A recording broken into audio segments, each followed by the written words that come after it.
Hare Krishna. Welcome you all to the Sunday Bhagavad-Gita classes. So we are in the second chapter of Bhagavad-Gita. So far we have seen that Pandavas and Kauravas are in the battlefield of Kurukshetra, and they are there to fight against Dharma. And we saw that Arjuna was all enthusiastic to fight the battle, and all of a sudden Arjuna, he kept his weapons aside. What happened to Arjuna? He was all enthusiastic to fight, and suddenly he thought that, this battle is not something that he wants to do. And he puts forward few reasons to Krishna for not fighting against this battle. So what are those reasons? He did not fight. He did not want to fight with his own family. Yeah, there is a particular terminology. We saw that's what compassion. Compassion. Out of compassion. And the second reason for him not to fight is? Loss of enjoyment. Loss of enjoyment. He thought if he doesn't have his friends and relatives with whom he will enjoy, even after winning the battle, there should be people to enjoy. And then the third reason for him not to fight is fear of sinful action. He thought that killing the teacher and killing the grandparents will be sinful. Although they were all atatayina, they were all aggressors, but still Arjuna considers those things to be a very small act they performed. He didn't consider that to be a very big thing that they did. And then the fourth reason Arjuna puts forward is? Destruction family tradition. Yeah, destruction of the family tradition. He thought that if the elderly people in the family, if they pass away, and if the men in the family, if they lose their life in the battle, what will happen to the women? Women will be exploited by the other irresponsible men. So because of that, Varna Shankara, unwanted population will be born in the society. And these children who are Varna Shankara, they do not follow the Varnashrama Dharma. We saw that the Vedic society, we follow Varnashrama Dharma, which is composed of 4 Varnas and 4 Ashramas. Yeah, and the goal of the Vedic society is to obtain liberation from the cycle of birth, death, old age, and disease. So this is the purpose of the life in the Vedic civilization. And then in the beginning of the second chapter, in the last class, we saw that Arjuna, what did he do? He put aside his weapons and he started crying. Did we not see that Arjuna was crying? Although he was a Kshatriya, he was overwhelmed by compassion. Paraya Vishnu. So we saw that. Tam tata kripaya Vishtam ashtapurna kulekshanam vishidantam idam vakyam uvacha Madhusudana. He could not just control himself. His lamentation became so much that he just started crying. Even though he is a Kshatriya is not supposed to cry. A Kshatriya, one of the quality of Kshatriya is bravery. Bravery, and they are very brave. And who cries? Generally, you see that men don't cry. It's even in the today's society, we feel it's generally women are more soft-hearted and women cry. And Arjuna, being a Kshatriya, he was having tears in his eyes because he was overwhelmed by compassion. And we saw that in the purport, Prabhupada has mentioned about compassion, where the compassion should be shown to the real self. To the real self is we are the spirit soul. We are not the body. So compassion to a drowning man is not considered to be great. If a person is fallen in the water body and he is drowning, will you protect the person or will you protect the dress of the person? The person first. We have to protect the person. So the body is only the dress. So here Arjuna is worrying for the dress. He is not in the understanding that he is in the Dehatma Buddhi. He is in the bodily platform. It's not that Arjuna is unaware of that.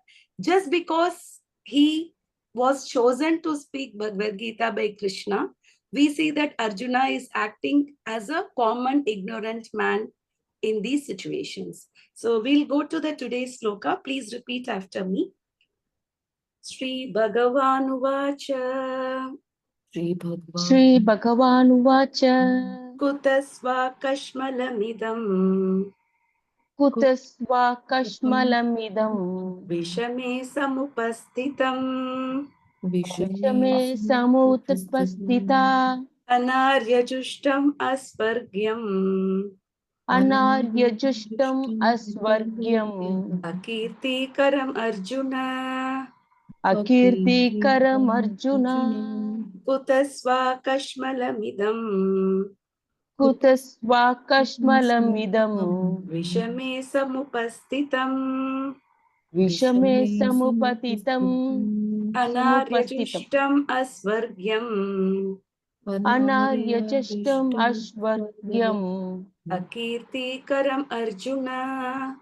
Akirtikaram Arjuna. Would like to do this? Shweta Mataji, would you try? Yeah, I will do.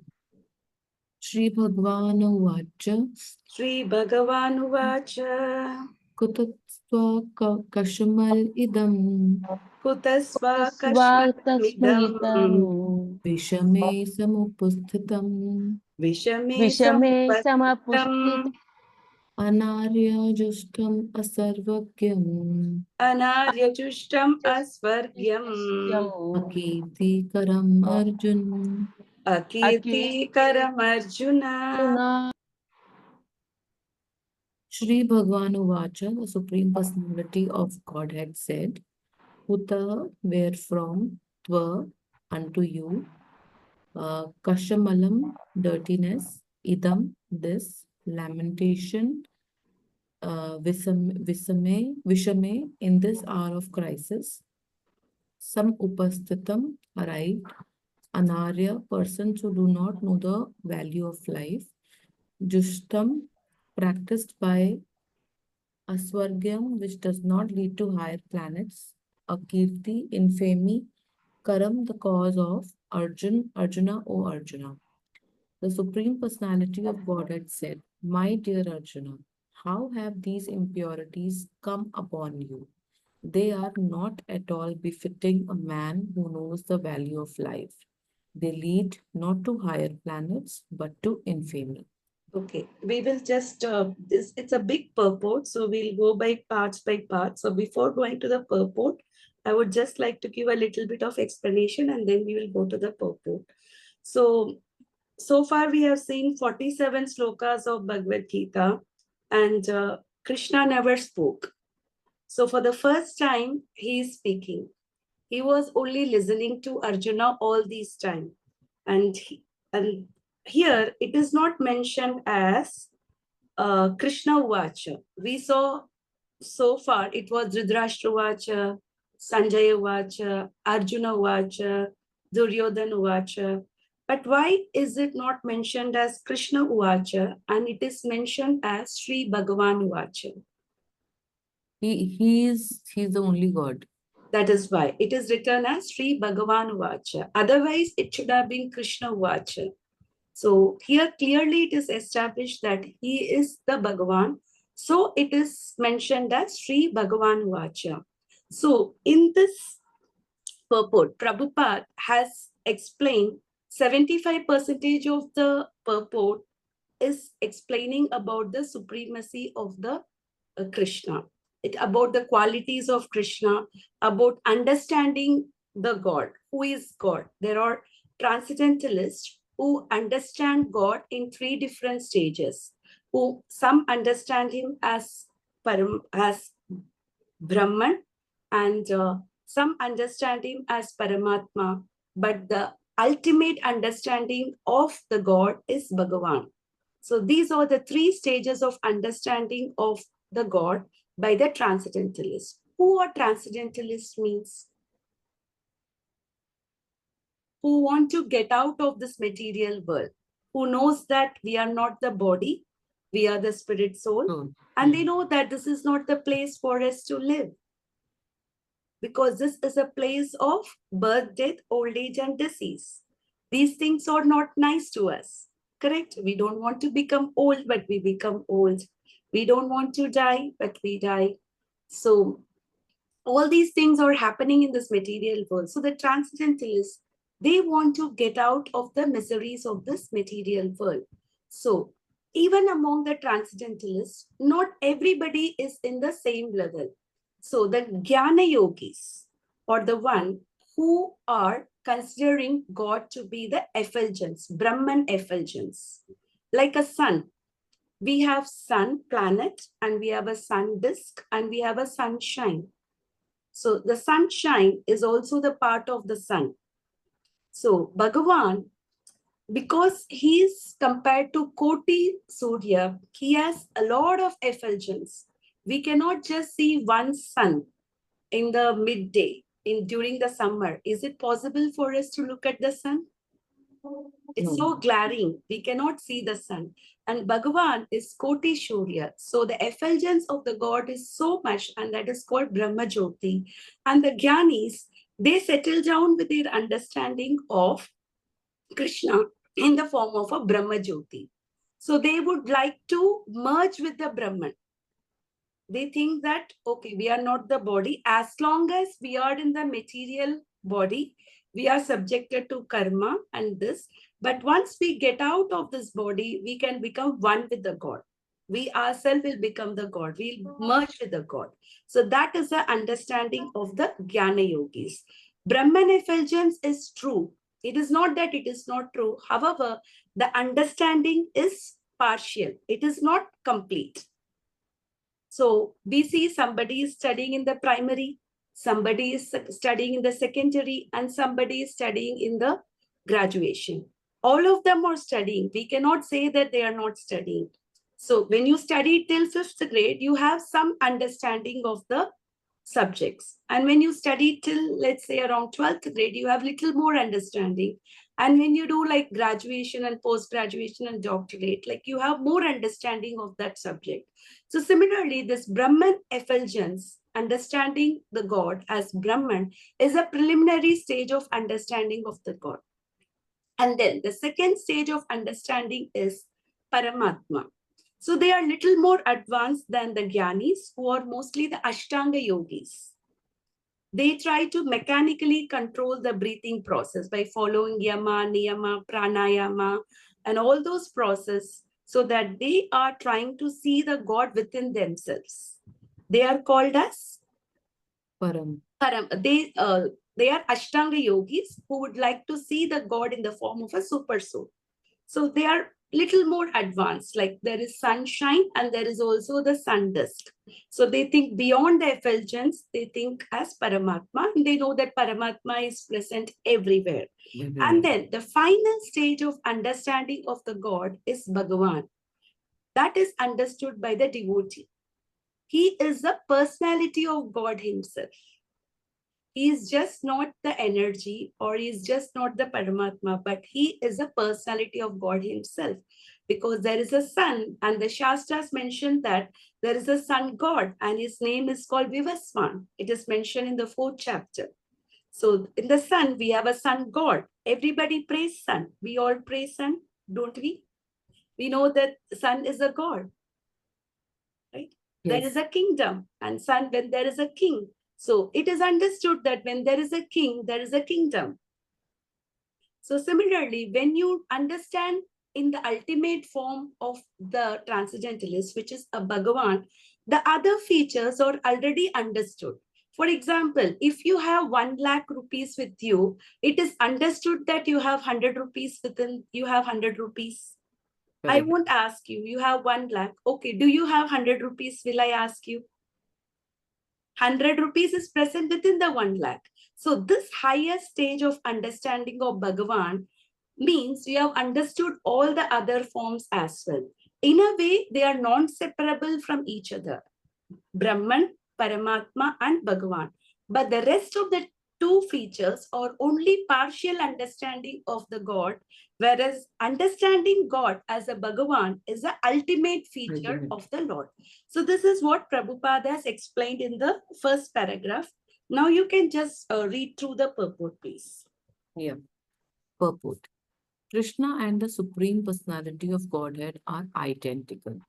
Therefore, Lord Krishna is referred to as Bhagavan throughout the Gita. Bhagwan is the ultimate in the absolute truth. The absolute truth is realized in three phases of understanding, namely Brahman or the impersonal, pervasive spirit, Paramatma or the localized aspect of the Supreme within the heart of all living entities, and Bhagavan or the Supreme Personality of Godhead, Lord Krishna. In the Srimad Bhagavatam 1.2.11, this conception of the absolute truth is explained thus. Vadanti tattva vadas tattvam yajnanam advayam brahmeti paramatmeti bhagavaniti sabhyate. The absolute truth is realized in three phases of understanding by the knower of the absolute truth, and all of them are identical. Such phases of the absolute truth are expressed as Brahman, Paramatma, and Bhagwan. These three divine aspects can be explained by the example of the sun, which also has three different aspects, namely the sunshine, the sun's surface, and the sun planet itself. One who studies the sunshine only is a preliminary student. One who understands the sun's surface is further advanced, and one who can enter into the sun planet is the highest. Ordinary students who are satisfied by simply understanding the sunshine, its universal pervasiveness, and the glaring effulgence, Vengeance. effulgence, Mhm. of its impersonal nature may be compared to those who can realize only the Brahman feature of the absolute truth. The student who has advanced still further can know the sun disk, which is compared to knowledge of the Paramatma feature of the absolute truth. And the student who can enter into the heart of the sun planet is compared to those who realize the personal features of the supreme absolute truth. Therefore, the bhaktas or the transcendentalists who have realized the Bhagwan feature of the absolute truth are the topmost transcendentalists, although all students who are engaged in the study of the absolute truth are engaged in the same subject matter. The sunshine, the sun disk, and the inner affairs of the sun planet cannot be separated from one another. And yet, the students of the three different phases are not in the same category. I think now it is much understood. Yes. They are identical. At the same time, they are not in the same category. Like somebody studying in 5th grade, somebody studying in the 12th grade, and somebody doing PhD. They are all studying, but the one who is doing PhD, the one they have the highest understanding. Like we will take a simple example. Let us say that we are seeing the hill Tirumala from very far off. So from far off, you just see something very hazy. The hill looks, there is something called hill that looks like. You do not see anything beyond that. And you go a little bit nearby, you go down, you go to the foothill of the hill, you see that there is a lot of greenery and everything. It is just sort of mountain with a lot of greenery. And you further go up the hill, you will see that there are a lot of animals, there are a lot of humans. And you go up, you will see Balaji also. So which is the highest understanding? So these are the three features of understanding Bhagavan as Brahman, Paramatma, and Bhagavan itself. So Brahman is the understanding of the Sat feature of the Lord. Sat Chit Ananda, Bhagavan. Sat means eternity. So the people who are having the Brahman understanding, they only understand the Sat feature of the Lord, which means eternity. And the students who are a little bit advanced, who realize the God as Paramatma, namely the Ashtanga yogis, they understand the two features of the Lord, Sat and Chit. Chit means knowledge. They understand the God in the form of the eternity and knowledge. Sat Chit Ananda. What does Ananda means? Happiness. Ananda means bliss. Yeah. The Bliss. highest enjoyment is called as bliss. So the bhaktas, they understand the feature of the Lord in the absolute form. Sat Chit Ananda. We say na Sat Chit Ananda Vigraha. Ishvara Paramakrishna Sat Chit Ananda Vigraha Anadiradir Govinda Sarvakarana Karanam. So he is called Sachidananda. So this Ananda feature of the Lord is only realized by the Bhaktas. Only the Bhaktas, they derive the reciprocation with the Lord. They derive the happiness and bliss. So performing Bhakti Yoga is just not very dry or very this thing. Just it's not just getting disgusted with this world and thinking that let me just come out of this world. It is also performed with joy. Because when you perform Bhakti Yoga, you are having direct connection with Bhagavan himself. So when you understand Krishna as a Bhagavan, you also understand the Ananda feature of him. That is why it is said in the 9th chapter of Bhagavad Gita, Raja Vidya, Rajaguhyam, Pavitram idam uttamam, pratakshava gamam punyam, susukam kartum avyayam. So devotional service is performed very joyfully. So whenever you're chanting, whenever you're doing any devotional service, are you not experiencing any happiness within you? When you're chanting and everything, how do you feel? Are you Yes. doing with an enjoyment? Are you experiencing some bliss? Or you're just doing because chanting is a process in Kali Yuga, I have to do this, I have to just get out of this world? Or by Initially, yes. chanting, you're also getting some bliss? Initially, yes. But Some nice eventually you feeling, reach yeah. to that enjoyment part. Yeah. Initially, it happens. Even a person suffering from jaundice cannot taste the sugar candy. The sugar candy is very bitter for the person who is suffering from jaundice. But what is the treatment for that person? He will be keep on given sugar candy, and one day he will be able to feel the tasteness of Yes. the sugar. So that means his disease is gone away. Yes, in a disease condition, initially we may not derive pleasure while chanting the holy names of the God, because we are in a diseased condition thinking that I am this body, I am the enjoyer of the world, my life is to enjoy. So these are all the disease condition, enjoying separately from Krishna. So as long as we are in the diseased condition, we may not experience the actual bliss of chanting. So it may be, yes, but over a period of time, I'm sure that the chanting process is changing within you. Is that happening from the beginning, how you chanted, and now some change in your chanting? Yes, You feel yes, like you have Mataji. to do? Yeah. So Yes, this is Mataji. because you're exploring, you're getting into the Ananda portion of the Lord. So that is why even in the chanting, there are 3 stages. The first stage is Nam Aparat. It's an offensive chanting. So offensive chanting is that kind of, there are 10 offenses while doing the Mahamantra, and one offense is considering all the gods to be the same, not considering Krishna as the supreme personality of Godhead. That is also an offense. And chanting for some material desires, for karma kanja, there are 10 offenses. So initially we are in the offensive stage of chanting, that is called nama parad, and then we get into the nama bhasha. The next stage we get in where we are out of the offenses, but still we are not experiencing the shuddha nama, the pure chanting, and then comes the shuddha nama. So when you get the into the thing of shuddha nama, then the very experience of chanting is so blissful. Like Haridas Thakur, he chanted 300,000 names of holy names every day. He chanted for 192 rounds of Hare Rounds. Krishna Mahamantra, because he was experiencing he was chanting Shuddha Nam. Somebody may say that, okay, I want to chant quality round, so I am just chanting one round. But if you're chanting a quality round, you will not stop with one round. You will feel like chanting more and more. How can you do with quality one round, and next round, how can you think? Because if your desire is more, you will do it more and more. If a child likes chocolate, the child will ask more and more. The child will not be happy with one chocolate. Correct? So similarly, when you love chanting, you feel like chanting more and more.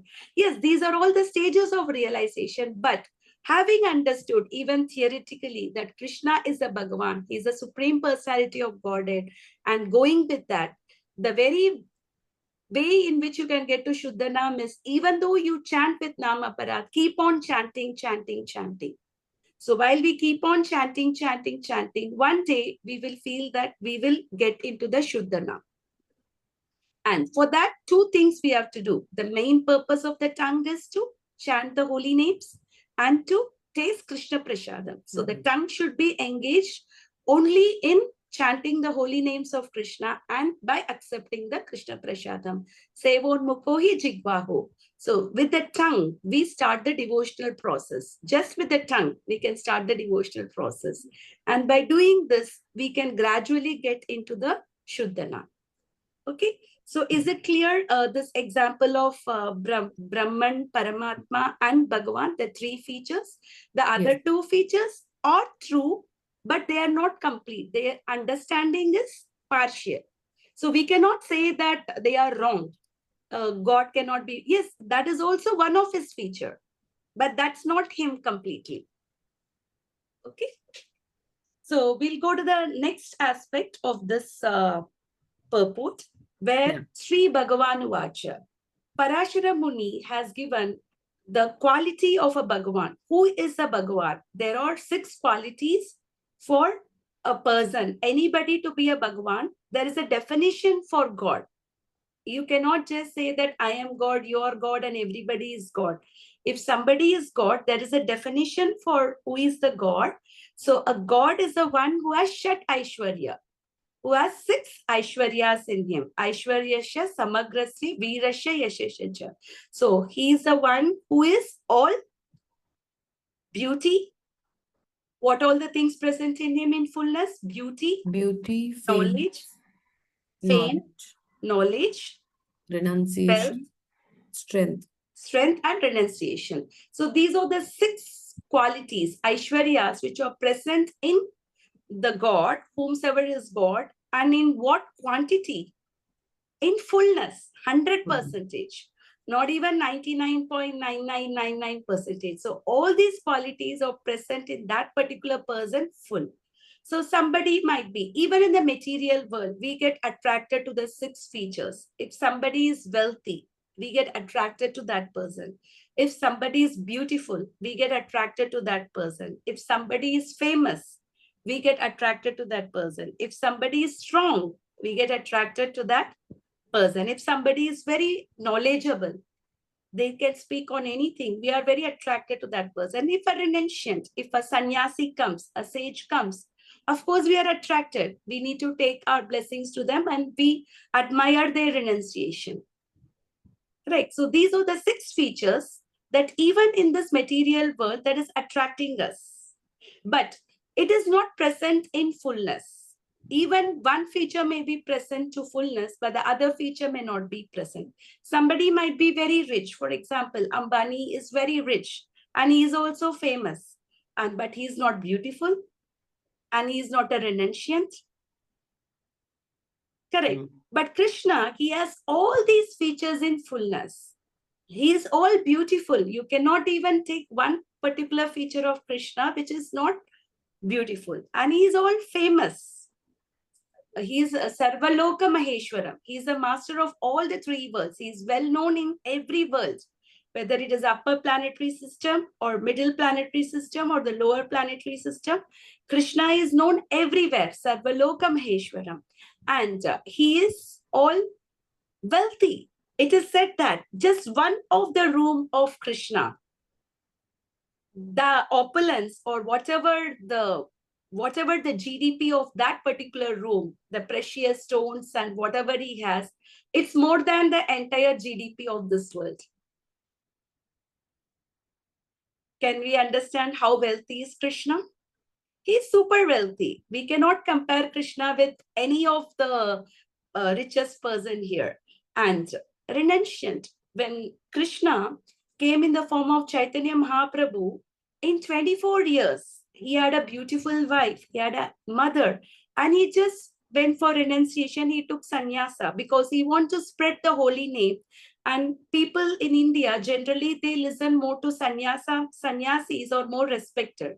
So he took the renunciation at a very young age so that he could propagate the Hare Krishna movement. Otherwise, Chaitanya Mahaprabhu had a very beautiful hairs.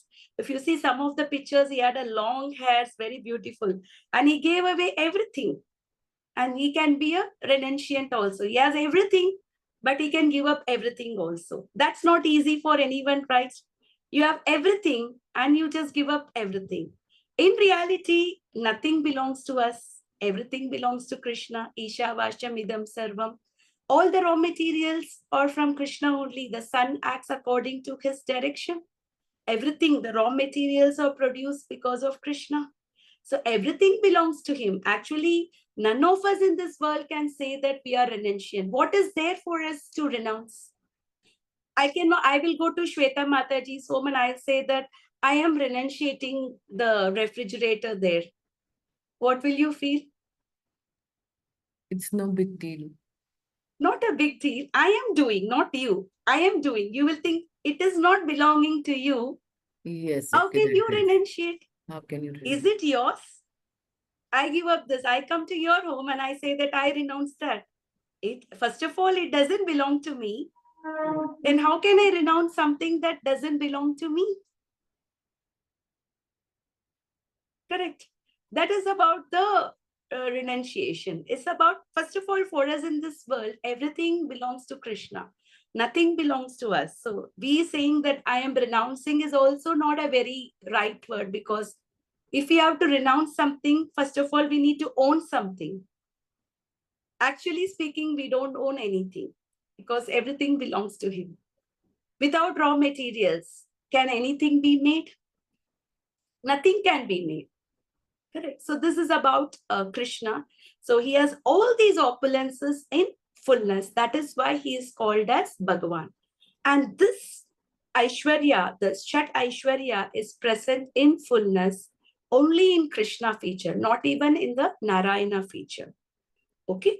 So please, can you read this purport? Yes. Mataji, Yeah. Krishna Yes. and Narayana.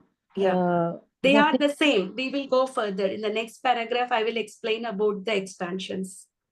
Just wait for 5 minutes. I'm going to come there. The Sanskrit word Bhagwan is explained by the great authority Parashara Muni. Parashara Muni, the father of Vyasadeva, the Supreme Personality who possesses all riches, all strength, all fame, all beauty, all knowledge, and all renunciation is called Bhagwan. There are many persons who are very rich, very powerful, very beautiful, very famous, very learned, and very much detached, but no one can claim that he possesses all riches, all strength, etc. entirely. Only Krishna can claim this because he is the Supreme Personality of Godhead. No living entity, including Brahma, Lord Shiva, or Narayana, can possess opulences as fully as Krishna. Therefore, it is concluded in the Brahma Samhita by Lord Brahma himself that Lord Krishna is the Supreme Personality of Godhead. No one is equal to or above him. He is the primeval Lord or Bhagwan known as Govinda, and he is the supreme cause of all causes. Ishvara Paramakrishna Sachidananda Vigraha Anadir Adit Govinda Sarva Karana Karana. There are many personalities possessing the qualities of Bhagwan, but Krishna is the supreme because none can excel him. He is a supreme person and his body is eternal, full of knowledge and bliss. This is Sachidananda. Yeah. Sat means eternity, Chit means knowledge, and Ananda means bliss. Yes. He is a primeval Lord Govinda and the cause of all causes. This is from Brahma Samhita, cause of all causes. So Krishna is the source of all the incarnation also, which I will come there. Okay. So in the Bhagavatam also, there is a list of many incarnations of the Supreme Personality of Godhead, but Krishna is described as the original personality of Godhead from whom many incarnations and personalities of Godhead expand. Ete cham sakala pumsa Krishnastu Bhagavan Swayam Indriyari Vyakulam Lokam Hridayanti Yuge Yuge. All the list of the incarnations of Godhead submitted herewith are either plenary expansions or parts of the plenary expansions of the Supreme Godhead. But Krishna is the Supreme Personality of Godhead Himself. Bhagavatam 1.3.28. Yes, I just want you to stop here, Yeah. Mataji. Yeah, the expansions of, I'll just show that. I will put the screen share to understand that. Okay.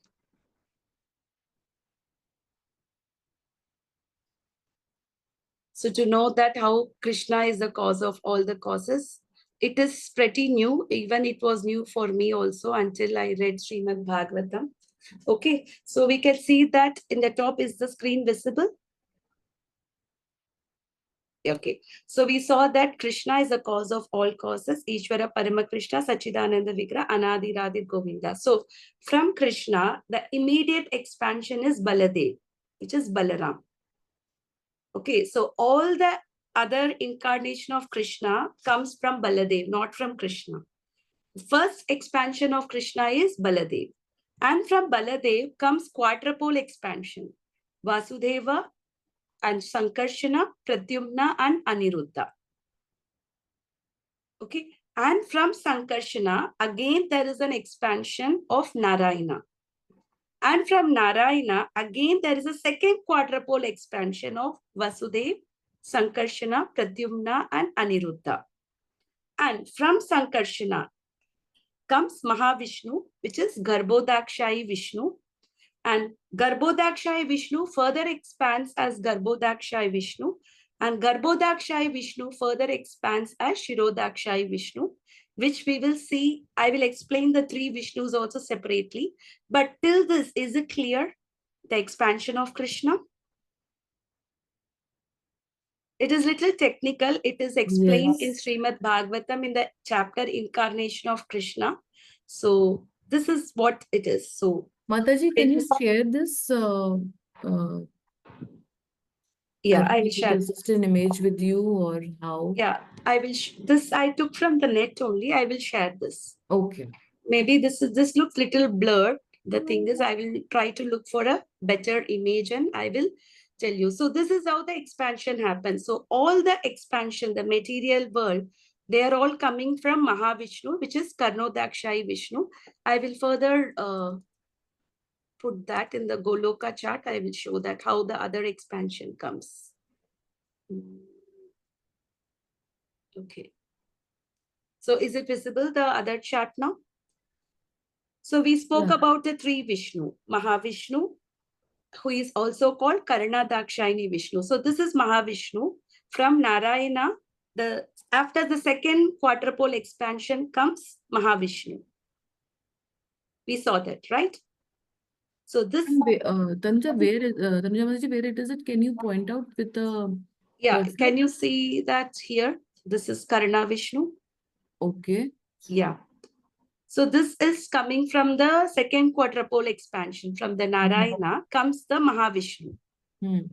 Okay, so this is the Karnadakshani Vishnu, the Purusha avatar. So he is lying in the Kaushal ocean. Kaushal ocean is the Karna ocean. Actually, the Ganga is also the part of the Karna ocean only. So that water above the, can you see the Brahma Jyoti here? These are all the spiritual planets, Goloka, and this is Vaikuntha planets. This is Goloka Dham, this is Haridham, this is Mahesh Dham, and this is the Brahman effulgence. You can see it's fully effulgent here. And then comes the material world. So it is from Karnadakshayi Vishnu. He is lying down in the Kaushal ocean. And then from his breath, from his pores of the body, from his breath comes many bubbles. And from each bubble comes one universe. Okay. So each Brahman is just the breath of Krishna, the Karnadakshayi Vishnu. So from each bubble comes one Brahmanda. So there are, millions and millions of Brahmandas. And from each Brahmanda within the bubble comes Krishna, the Karnadakshayi Vishnu or the Mahavishnu. He further expands as Garbhodakshayi Vishnu. Can you see this? The Vishnu is lying down. Is the Garbhodakshai Vishnu. Okay. Okay. And from his navel sprouts Brahmaji. Okay. Okay. So Brahmaji, he is the one There may who be possesses. many There may be Yes, many Brahmand, and there will be Brahmas. many, Many and Brahmas are also each there. has Brahm. Exactly. Each bubble is one Brahmanda. And each Brahmanda, there is one Brahma. There is a Garbhodakshai Vishnu, and each has one Brahma in it. And our Brahma is the Chaturmukhi Brahma, which is four-headed. But there are some Brahmandas where Brahma also has million heads. The heads are as per the directions. Here we have four directions: east, west, north, south. So it's four Brahmas. So in some other universes, there can be more Brahma with many heads and many directions also. I don't know if anybody have read the Krishna book. You must have saw that in the Brahma Vimohana Leela, when Krishna expand himself, when many Brahmajis came. I don't know if you're able to recollect that episode. Yeah, If I you're read reading it, that. I cannot recollect. Correct. Okay, there were many Brahmas. Mm. Because when when Brahma went to Dwaraka to meet Krishna, and Krishna asked him, asked the doorkeeper to ask which Brahma you are. And Brahma got bewildered. He thought he is the only Brahma. He didn't know that there are so many Brahmas. And then when he sees that actually there are so many Brahmas, he is just one of the Brahmas. Okay, so this is the Garbhodakshai Vishnu who is in Garbhadaka ocean. And he's lying down. And you know, the place where he's lying down, that is from his own sweat. This Karana ocean is just the perspiration of Krishna. Because he is supreme, his perspiration is also so big that it became like a Ocean. Because everything is supreme in him. It's uncomprehendable for us. It's not inconceivable for us. And from there, Brahma comes. And he further expands as Shirodakshai Vishnu, as Paramatma. And he is present in each and every atom. That is why we say God is all pervasive. God is omnipresent because he is also present in each and every atom. So is it clear now, the expansions from where to where it comes? From Krishna. Okay, from Krishna, Balaram. From Balaram, we have quadruple expansion. From there, Narayana. And then the second quadruple expansion. From there, we get Mahavishnu, the Purusha avatars. The Mahavishnu, which is also called as Karnodakshay Vishnu and Garbhodakshay Vishnu, and Shirodakshay Vishnu is also called Paramatma. Okay, so this is little more technical. More explanation given in Srimad Bhagavatam, the 3rd chapter, the incarnation of Krishna, to study in breadth. Tanuja Mataji, we did not see Shirodakshaya Vishnu in this chart.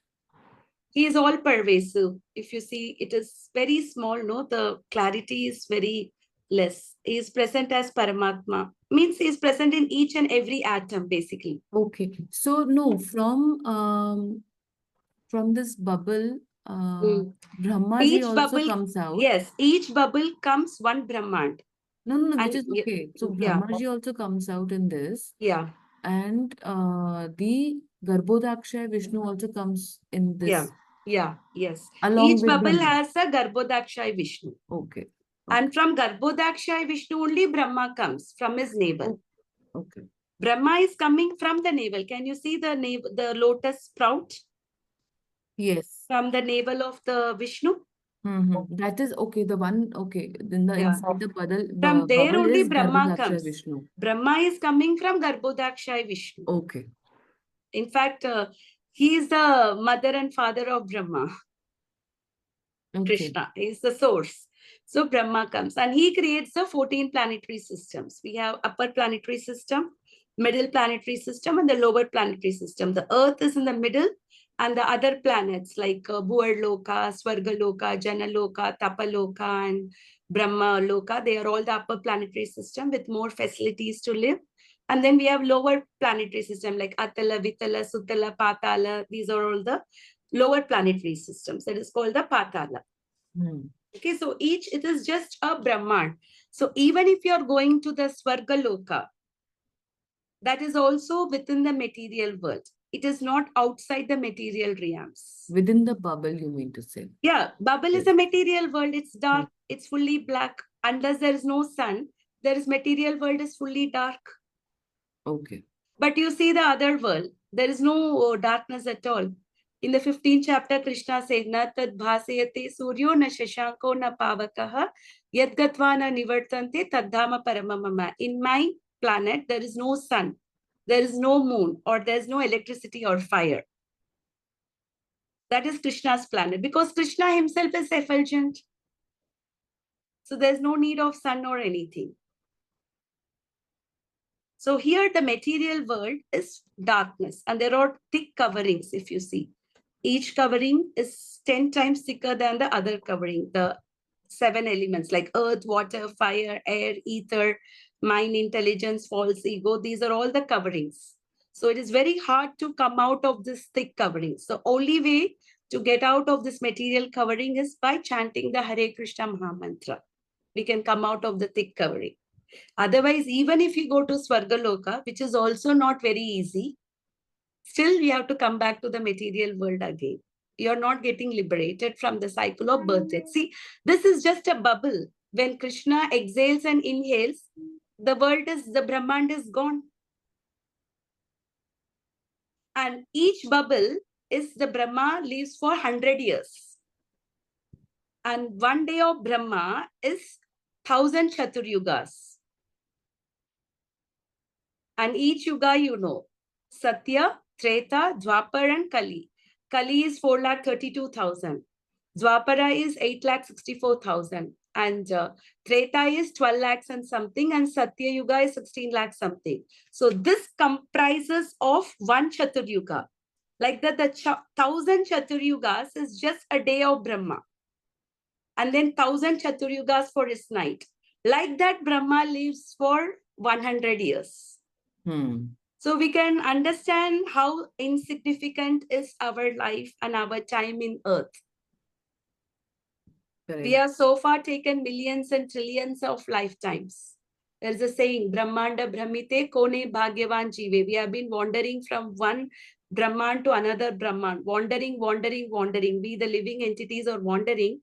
Guru Krishna Prasade, the one who takes the mercy of Guru and Krishna, Bhakti Lata Peja, the most fortunate one, or the one who are taking the mercy of Guru and Krishna. Kone Bhagyavan Jive, the most fortunate one. Okay, so is it clear? Little technical, but I hope you could understand. Yes. Okay. Mataji, if you We- could share these clips, we- I know you've taken it from Yes, there. Mataji. Mataji, Yeah, from this we understand we are nowhere. that is what I am saying. We are very, nowhere. very insignificant. Our time Not in even the a tiny earth, dot. our thing is nothing. So why do we take it so seriously? Why are we taking so much of efforts to enjoy in this world?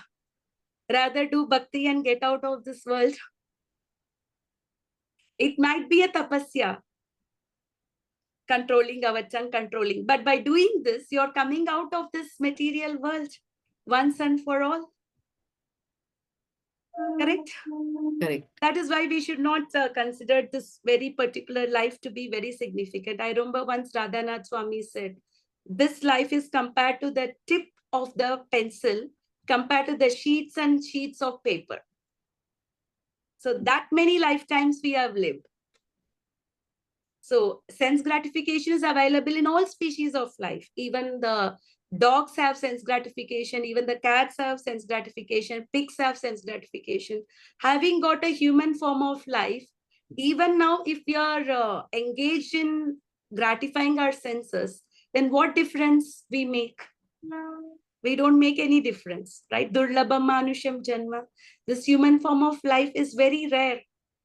And one more fact, if I say, you'll be really astonished. Bhagavatam says that every living entity, as soon as we fell down from the spiritual world, you know what is the first position we have been given? Brahma. We had all been a Brahma in some lifetime. So from there, how we get degraded because of our false ego and everything, and how we are. Even a cockroach would have been a Brahma in one lifetime. Every living entity has been a Brahma. Even a mosquito would have been a Brahma in one lifetime. And we might have been a cockroach and mosquito in some of the lifetime as well.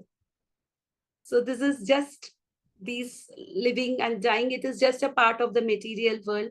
But now that we have got a human form of life, now that we are in the path of bhakti, by chanting the Hare Krishna Maha Mantra and by accepting the Krishna Prasadam and by preaching this Krishna conscious movement, one can easily get out of the material world. Okay. Yes, we will do the last paragraph, Mataji. Is it Yes. clear now? The expansion of Krishna, Uma Mataji? Ji Mataji. Is it to a certain extent you can understand? Yes, Mataji. Yes. Yes. Therefore, Krishna is the original Supreme Personality of Godhead, the absolute truth, the source of both the Supersoul and the impersonal Brahman. In the presence of the Supreme Personality of Godhead, Arjuna's lamentation for his kinsmen is certainly unbecoming, and therefore Krishna expressed his surprise with the words Kutaha, where from? Such impurities were never expected from a person belonging to the civilized class of men known as Aryans. The word Aryan is applicable to person who know the value of life and have a civilization based on spiritual realization. Persons who are led by the material conception of life do not know that the aim of life is realization of the absolute truth, Vishnu or Bhagwan, and they are captivated by the external features of the material world, and therefore they do not know what liberation is. Persons who have no knowledge of liberation from material bondage are called non-Aryans. Although Arjuna was a Kshatriya, he was deviating from his prescribed duties by declining to fight. This act of cowardice is described as befitting the non-Aryans. Such deviation from duty does not help one in the progress of spiritual life, nor does it even give one the opportunity to become famous in this world. Lord Krishna did not approve of the so-called compassion of Arjuna for his kinsmen. Yeah. So here Prabhupada has explained this purport. Kutasva Kashmalamidam. So Krishna is chastising Arjuna. Kutasva, how come? Kashmalam, impurities. How are you so contaminated? You are belonging to a dynasty of Vrishni. You are belonging to the dynasty of Pritha. You are from such a great dynasty. And how can you be like that? Like, for example, if a son of a judge, if a son of the judge is a very mediocre person who has just studied till, like, let's say 10th grade, what we will feel? How will you be fit to be his son? Who is your father? Who are you? Won't we tell them? Your father is such a respectable, educated person, and how are you from this family? How are you like this? So, kutasva kashmalamidam. How come such impurities have come in you? You are belonging to the Aryan class. Aryan class means the men, civilized men. So in Vedic, civilization means what? Understanding the purpose of the life, understanding the goal of the life. And what is the goal of the life? Is to obtain Krishna. That should be the goal of the life. If you have anything as a goal of life, then you are considered to be non-Aryan. An Aryan is a person who understands the goal of the life. In fact, there is a small book by Prabhupada written called Civilization and Transcendence, where Prabhupada has mentioned technological development is good, but that should not distract us from the path of our spiritual goal. Everything is good. Right now, we are using the technology in knowing about Krishna. We are using this medium of technology, the internet, the iPads or laptops or phones, to know more about Krishna. But if you are using the technology in distracting our goal, our spiritual pursuit, then what is the use of the technology? How can we say that the society is civilized just because we are technologically advanced? Is that called the real civilization is? No. Vishame samupastitam anarya chushtam asvargyam. This kind of thing is not befitting you. In the Varnashrama Dharma, everybody is supposed to do one's own prescribed duty. Prescribed duty means whatever the duty allotted to that particular person. Like, what is our prescribed duty? As a mother, as a wife, we have certain prescribed duty to take care of the family and to do. So similarly, here, what is Arjuna's prescribed duty? Is to, he's a Kshatriya and he's supposed to fight. And here, if Arjuna is coming out of his prescribed duty, does it befit him? Then what he will become? He will become infamous. People will consider, they will not think, Arjuna was so compassionate or anything. They will think that he was darpok tau. That is why he just left the battle, because he got, scared of losing in the battle. He will become infamous for his act. Have you seen anybody become famous because they came to the battlefield and they ran away? Can anybody become famous that way? No. So similarly, Vishame Asvargyam Karam Arjuna. Okay. So it is written in Shastras that anybody who leaves their body in the battlefield, in a Dharma Yuddha, they get direct entrance to Swarga, to heavenly planets. See, in heavenly planets, the things are very comfortable. The comfort that one can enjoy in the heavenly planets is thousands and millions of times more than what we get here. Even within the material world, why do people like to go to places like US, Canada, and those places? Why they like to go there? Because they feel that the life is more advanced, life is more comfortable there. That is why they are going over there. Otherwise, what is the purpose for them to go over there? So similarly, to go to Svargaloka also, you get a lot of benefit, even a very long life. For example, 1 day of a demigod is equal to 1 year of us. And like that, the demigods, they live for something like 12,000 celestial years, which is definitely much higher compared to our standards, but not according to the standards of the universe, which we saw one breath of Vishnu. But it is definitely a much longer life, much healthier life. They die, but they don't become old. Certain things are concession there. They don't become old, they don't get disease, but they have birth and death. But even to go to the heavenly planets, one has to get the credit. You know what is the credit? Like if you have to go to US, to get the visa, you need to have certain credits with you. You should have some good bank balance. You should have some good qualification, because they think that if you don't have them, if you are granted the visa, you will just stay there. You will become an illegal immigrant and you will not come back. So you need to have some qualification to go there. So to go to Swargaloka also, certain qualifications are required. And if I say that, you will feel it is almost impossible.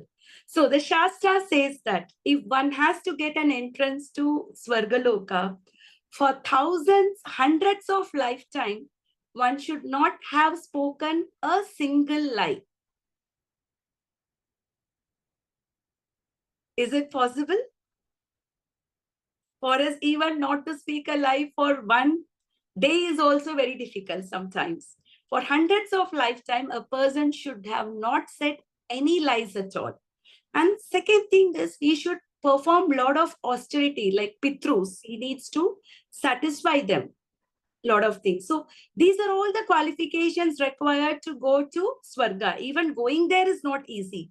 But one is given an entrance to Swarga just because even if he leaves his life, if Arjuna leaves his body, where will he go?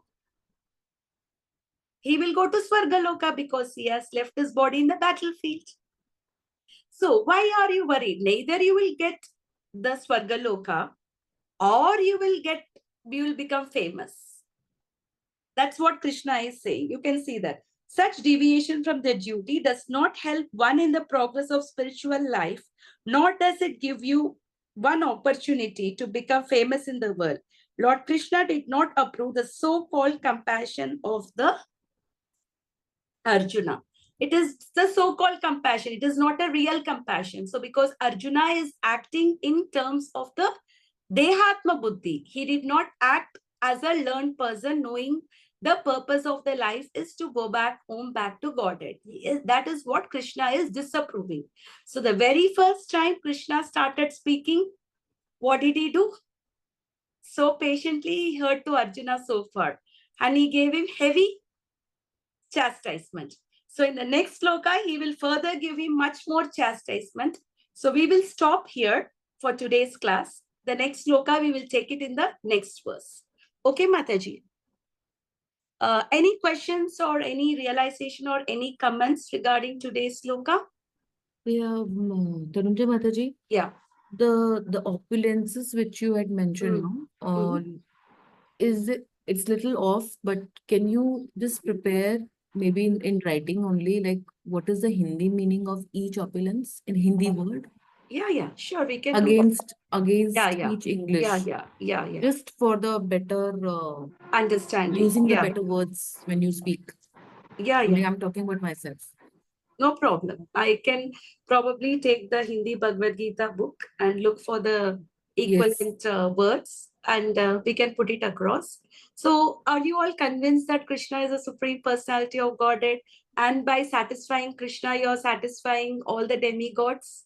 Is there any Yes. doubt still in your mind? Do you think that if this festival happens, you need to, satisfy this God, you need to satisfy that God? If you're thinking any living entity, including the demigods or anything independent of Krishna, that means you're in Maya. We saw that Krishna is present in each and every atom. So, can you deny anything where there is no Krishna? What did Hiranyakashipu ask Prahlad? He said the God is present everywhere. Vishnu is present everywhere. He asked, is your God present in this pillar? And Prahlad said yes. Because Prahlad said yes, who appeared? Narsimhadev appeared. He appeared because he wants to prove the words of his devotee, because he is omnipresent and he is omnipotent. That every transcendentalist, they say God is omnipresent, whether you're having a faith of Christianity or Muslim, any religion for that matter, everybody says that the God is omnipresent. He is omnipotent. He is present everywhere. Yes, that is also the feature of the God, but that's just not his only feature. There is much beyond that. Like the Brahman feature is just one of the features. But one should not just get settled down understanding that God is present everywhere and I don't want to understand anything beyond that, because we cannot just connect with the energy, but we can connect with the person. Even now, how do you feel better connection? When you're meeting your friends in person or when you're talking to your friend over the phone? When you're meeting them in person. In person, there is definitely more connection, right? So Krishna is a person. He's a supreme person. He's not just a energy, because many people consider God just to be an energy. And they get offended if you're saying that this God, that God, every God is one. Yeah, in a way, everything is a part of Krishna. Qualitatively, we are the same with Krishna, but quantitatively, we are different. So these demigods or the living entities who have greatest credits, pious credits, who are taken by Krishna to rule this governance, to rule. For example, a prime minister is also a living entity. We are also a living entity, but he has special powers. Is it easy to understand? He is not a god. So similarly, these demigods, they are also Jiva Tattva. They are not Vishnu Tattva. We have 5 tattvas. I think I have mentioned also in the previous introductory class when we did. Vishnu Tattva, Shakti Tattva, then Jiva Tattva, then we have Vishnu, Shakti, Jiva, Shiva Tattva. We have Shiva Tattva. Shiva is a Tattva by himself. And we have Jada Tattva, the matter. So these are all the 5 tattvas there. And we, the material, we, the living entities, we are marginal energies. So we are the spirit souls living in a material body. So we can either go towards the spiritual side or we can go towards the matter. And most of us, what do we consider ourselves to be? The body. Correct? Today, even the people, they become old, they want to groom themselves so much by putting Botox, by coloring their hairs, and by, by having a great haircut, by wearing fashionable clothes and everything. But you do not know when you're going to leave this body. You're not, these things are not going to come with you. Like Sri Devi, she died so beautifully. Right?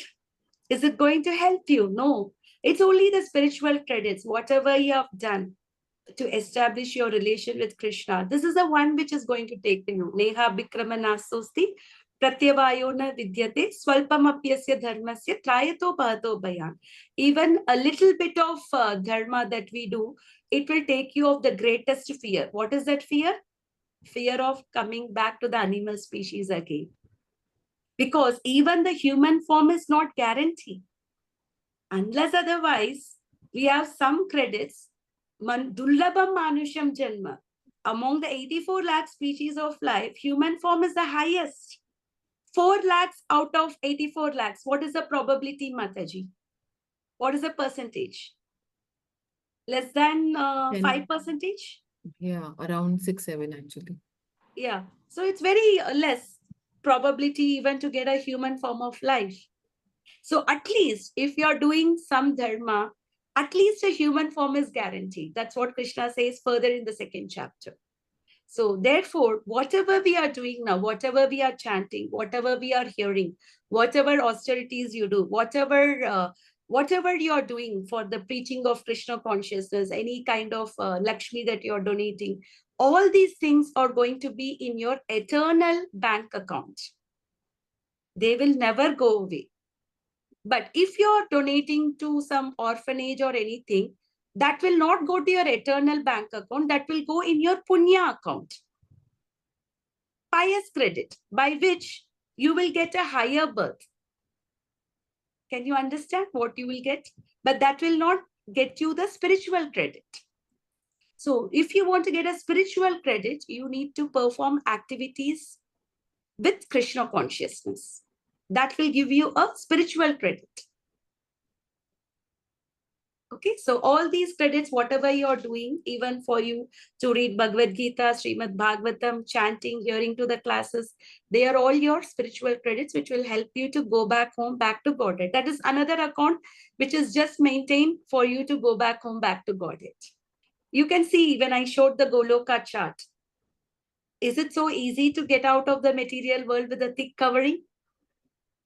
It's not easy, but it is possible. By chanting and by having prasadam and by preaching Krishna conscious activity. And these things, 5 angas or 5 limbs of devotion is given by Rupa Goswami. Please write down that. This is also very important. One is chanting. Another is association of devotees. And third one is Bhagavatam. And fourth one is Mathuravasi. Means Mathuravasi means living in a dham or going to the temple, and all those things are called as Mathuravasi. And deity worship. Deity worship means worshipping your altar. Deity can be also in the form of the photo or anything. A daily worship of the altar, the deity. So these are the 5 angas, 5 limbs of devotion. And even if you're performing 1 or 2 of this very properly, that will also help you in the successful spiritual life. Can So, you please repeat it? yeah, yes, Mataji. We have first is chanting.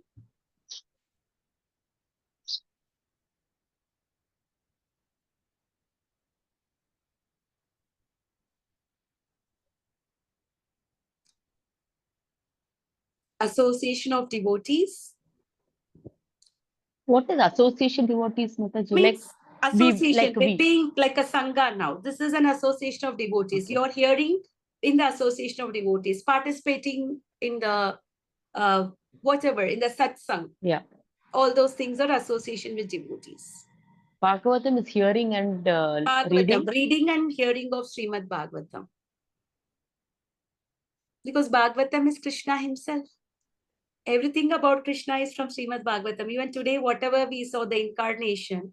If somebody is asking you, how can you say Krishna is the Supreme Lord? You can quote this sloka, Ete chamsa kala pumsa Krishnastu Bhagavan Swayam Indriyari Vyakulam Lokam Hridayanti Mruge Mruge. If possible, I would like you, please memorize this two-line sloka in this purport, Ete chamsa kala pumsa.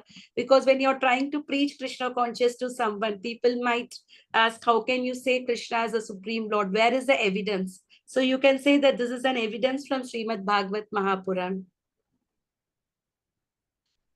which says that Krishna is the Supreme Lord and everything comes from him.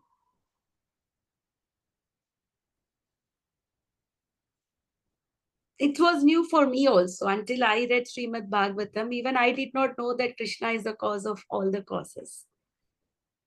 This is Bhagavat Mahapuran. And the fourth one is deity worship. Mathuravasi and deity worship. Mathuravasi means going on a pilgrimage at least once a year. Going to a pilgrimage place is very helpful. And otherwise going to ISKCON temple also at least once a month, or try to go there. And then deity worship. Every day we have an altar at home. We can offer aarti. We can offer bhoga. We can worship the deities. So these are the 5 angas. Mataji, if you are Hindu, you are a Muslim, you are a Christian. Yeah. The concept is the same, right? Yes, yes. The realization is different. That's what I said, that Brahman, Paramatma and Bhagavan. For example, the Muslims, they consider Allah to be impersonal. Allah is an energy. You won't even see a deity in the mosque. But you know, actually the Quran has two verses there which establishes the personality, but they removed it. It is mentioned in Chaitanya Charitamrita, the biography of Lord Chaitanya. They removed it. Even Quran talks about the personality of God, but the people have removed it. See what happened, even the Christianity, thou does not kill. Killing is not allowed, but they changed that commandment into thou does not murder. Because murder means humans. Killing. So you're not supposed to change the commandment. So, yes, and they don't consider the animals having soul. That's not a correct. See, the religion is giving proper thing, but the people it's an interpretation.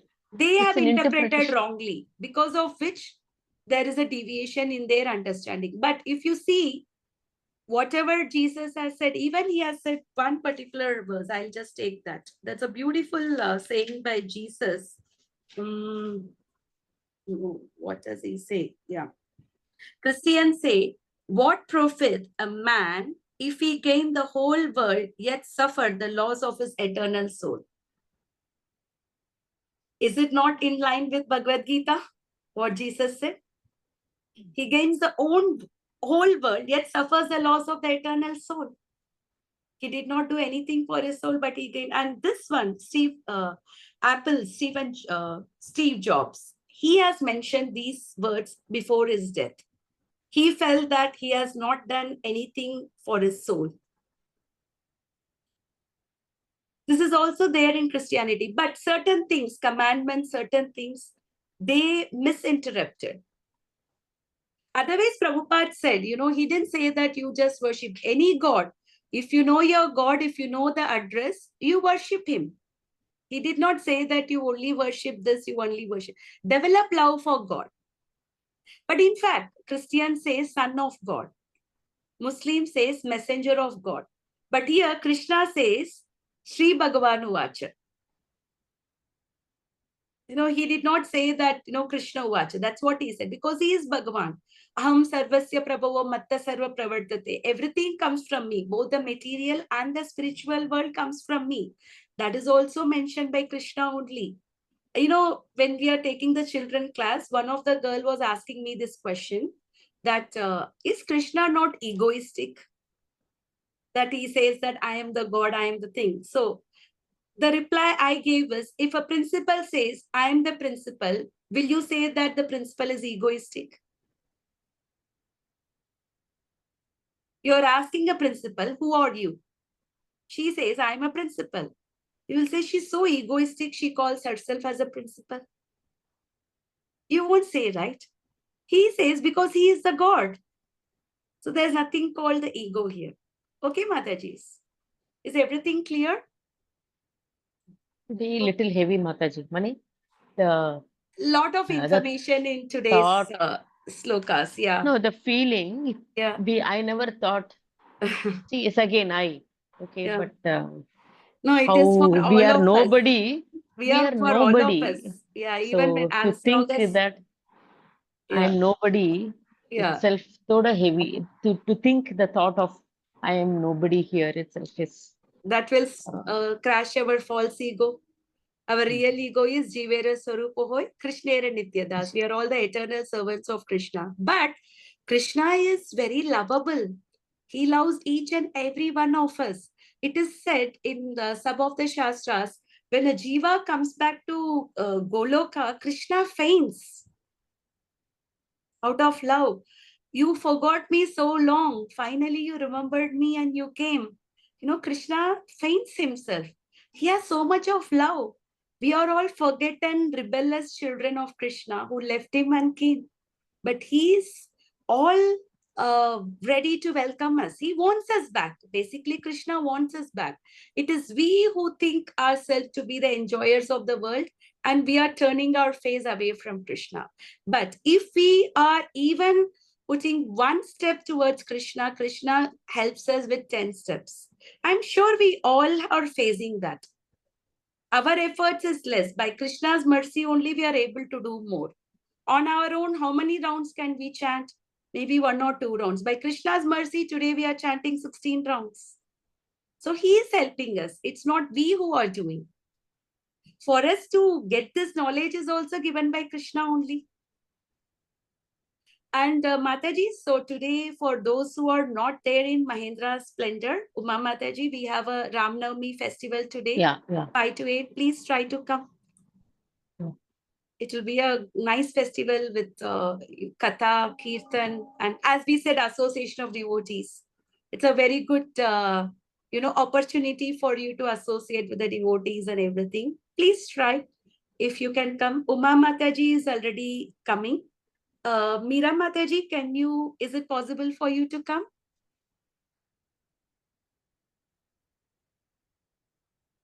And Seema Mataji?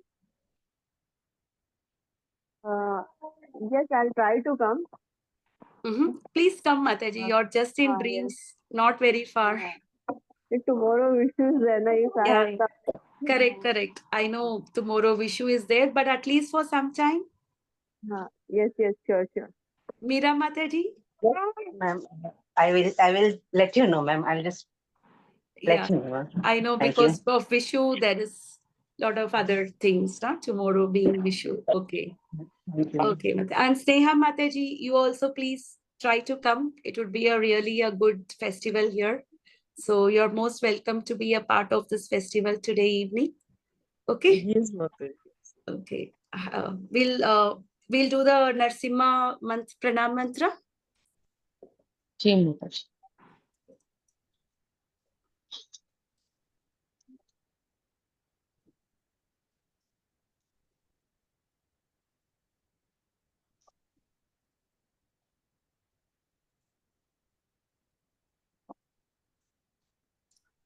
Namaste Namaste Narasimhaya Narasimhaya Prahladaladayini Prahaladayini Hiranyakashipurvashaha Hiranyakashipurvachah Shilatambanakalaye Shilatambanakalaye Ito Ito Narsimha Narsimha Parato Parato Narsimha Narsimha Yato Yato Yato Yato Yami Yami Tato Tato Narsimha Narsimha Bhagi Bahir Narsimha Narsimha Hridaye Hridaya Narsimha Narsimha Narasimha Narasimha Sharanam Sharanam Prapati Prabhati Tava Tava Kara Kamala Varenaka Karavarinika Adbhuta Adbhuta Shringa Shringa Dalita Dalitu Hiranyakashipu Hiranyakashipu Tanu Tanubringa Bringa Keshavadrita Keshavadrita Narahari Narahari Rupa Rupa Jai Jaya Jagadisha Jagadish Hari Hari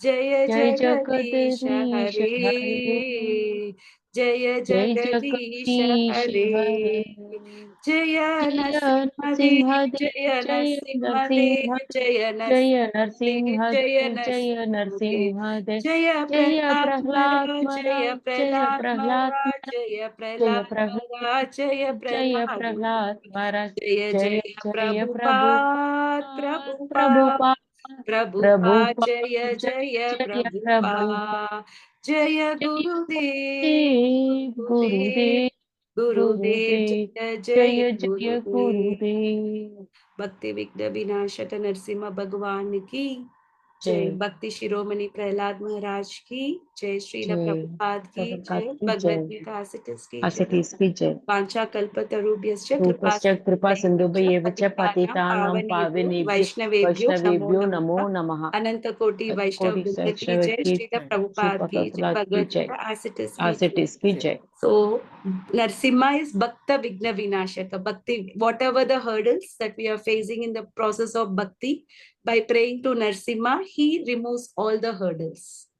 There is So a small sloka of Narsimha also last time we yeah, had Ukram chanted Veera Mahavishnum that if we Jwalantam can put it Sarvatam. on the I group. didn't put Mataji that No, one. I didn't see that Mataji. If you can just Okay, help I'll that. put it. And Narsimham Bhishanam Badram Mrityo Mrityur Namamyaham. You can chant the small slokas every time while leaving the home. You know, whatever the dangers we are facing, Narsimha will give us protection. This is just a 2-line mantra, but very powerful mantra.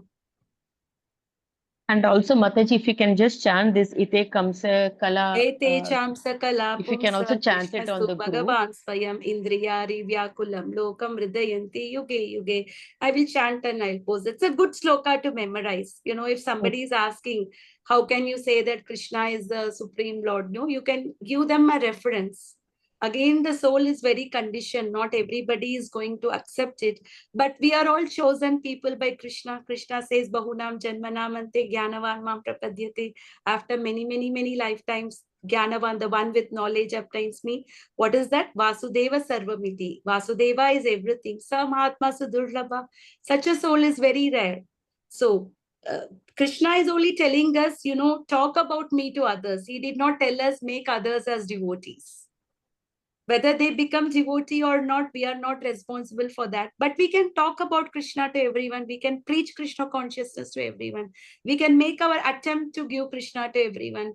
That is acknowledged by Krishna. Okay, Mataji. He didn't say that go and make somebody as devotee. Krishna didn't say make 100 devotees. Even Prabhupada said, even if I make one person as a devotee, I consider my mission to be successful. So it's not easy. Even Bhakti Siddhanta Saraswati Maharaj said, to make one devotee, one has to shed gallons and gallons of blood. It's not easy for a conditioned soul, you know, Mataji. That's why we have to hear Bhagavatam, Bhagavad Gita to understand our real self. Like today, when you could understand what is our real position in the world. Did we all understand our position today?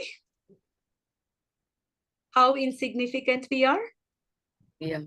That's all. So with this, we can surrender to Krishna more, knowing that this one life is not all in all. Okay. Please go through the purport one more time because it's a lot of subject matters there. And I will also give the equivalent Hindi word and I will chant that Ete Chamsa Kala Pumsa. These are all very powerful slokas because a lot of philosophy involved in this. That's why such slokas we go only one slokas because of proper absorption. Okay, wherever there is more absorption needed, we go little slow. I hope the face is okay with all of you. Yes, Mataji. Very. It's okay. It's Yes, not that you feel I'm fast or slow. I think we are trying to go with the proper face in such a way that we need to understand. It's not the matter of going fast. Many people, they don't touch upon these topics of Krishna's expansion, Garbhodakshani, because it's too technical. They feel people do not do. Many people, they don't talk on these things. They just, read out and go. But I thought it is important that when it is mentioned in the purport as well, you need to know, because otherwise you just read the purport, you do not know these expansions and everything, then your understanding will not be very clear. Correct? Yes, Mataji. Very useful, Mataji. Yeah. Okay. Thank you for this. Hare Thank you, Krishna. Mataji. Hare Krishna. Hare Krishna, Mataji. Hare Krishna. Hare Krishna.